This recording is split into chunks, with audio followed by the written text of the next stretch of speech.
Good morning, Lorelien Hoet. Welcome Hello. to the Summit. Thank you. You are a lawyer and a Microsoft advisor. Yes. And your presentation today was dedicated to the ethics and regulation. So my first question would be about the place of ethics in AI. Can you tell us more about it? Yes, of course. Um, w- Maybe first thing to say is what is the difference between ethics and regulation, right? Ethics is at the basis of regulation. It's at the basis of the laws that we decide in our democracies. But sometimes there can be slight differences. I think can be legally okay, like paying taxes in a certain country, but we sometimes may think it's not ethical, right? So that's an important distinction to me between AI and ethics. I think why do we speak so much about ethics today in AI? In AI, is because maybe we all feel that the legal framework that will be have to be put in place surrounding AI is not yet fully ready. It's not 100% ready. So there's lots of discussions about ethics because it somehow is like we are preparing ourselves for what maybe will be coming, right? That does not mean that ethics should replace the law. When the law needs to be there, the law needs to be there. We have privacy laws, GDPR, they already apply today to AI, right? There may be other laws requires in certain areas not. It will really depend. For example, Microsoft, we consider that in the area of facial recognition, there should be a proper legal framework. In other areas, it may not be necessary. So, but I think it's because we are in this in-between period where we are a little bit looking for what should be the appropriate framework that there is a lot of discussion about ethics to complement a little bit the legal situation. And so this brings me to my second part, my second question about then the regulations. And we just had a talk with Stephen Probst about the fact that too much regulation can also kill Absolutely. the development. Absolutely. So what's your opinion about this? Yes, indeed. I think so. What is really key, and we've heard it a lot this morning, what is really key for developing qualitative AI is the quality of data, right? And so to avoid bias. So I think there will probably be a big role for checks and balances, and that can be standardization or self-regulation. Checks and balances regarding the quality of the data. But I'm not sure that this should be necessarily a legal tool, right? Like an ISO certificate is a standard, it's not a law, right? But that is something that is going certainly to be very important. Where may we see regulation, I think, is in very specific areas, like liability for self-driving cars. How are we going to organize that? Facial recognition.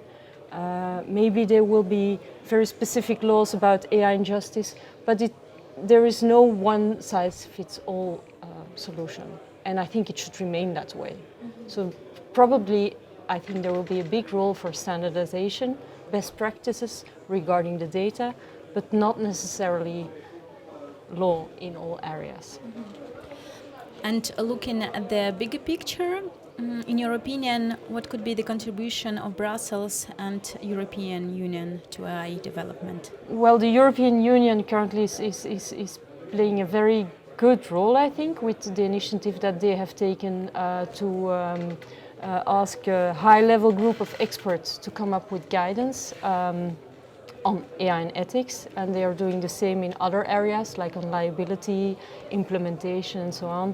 So I think it's very good that they have jumped on this. There could have even been earlier, but it's very good that they did this, and we support it very much. And I think that in a country like Belgium, where we are automatically very close to the EU activities, it should be easy for us to jump on that same train that is already rolling. And I really would like us to do that. Great, thank you. And my last question will be about the fact that this DI summit has a gender balanced agenda, but we all know that women are underrepresented in this field. Yes. And it also leads to the creation of the biased algorithms, not only to women but also to minorities and other groups. And so do you have any ideas how can we promote women in this field? It's an extremely challenging question because it goes back to so many societal issues. So, but I think I would like to touch on two things. Maybe education of younger girls and kids, and then after that maybe some simple tricks and tips and tricks about what we can do in normal life, let's say adult life. So starting with the kids, there is an issue there, and we see Microsoft has done research on that, and we see that girls about the age of 12, 14, they start losing interest in what we call STEM, so science and maths and all that kind of technology education. And there are, and I think it's really key that as a society we look at this. And there are some simple solutions for that.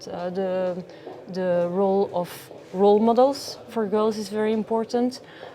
Make education, make it more speak to the ideas of girls. What can they do about society? Not only what can they learn in maths. That's really the thing that triggers girls. Extracurricular activities for girls.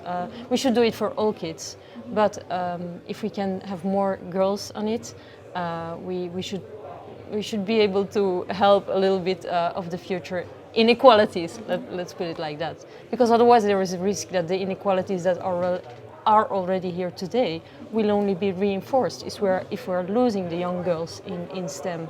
So girls in STEM is really something to work hard on as a society, I think. The second one is in day-to-day life. This is more a societal issue. It goes really beyond AI and technology. For example, with applications, when women apply for a job, we know that they will be harder on themselves and they will apply less easily than men. So if we want to have a look at this, we should maybe send out reminders or stuff like that. There are easy tips and tricks. I think other companies have done even more work on that than we have. But sending an extra reminder to women can for example, is something. Making sure that when, like you did this morning, making sure that when you organize event, you always have a couple of women. No panel without a woman should be a rule, I think. And we luckily have some ministers who find this very important. I think probably, I mean, it's not easy to build Rome in a day, but with simple things you can already change the image that we have day to day. I think that's important. Great. Thank you very much, Lorelien Hoet. Okay. Thank you. Thank you.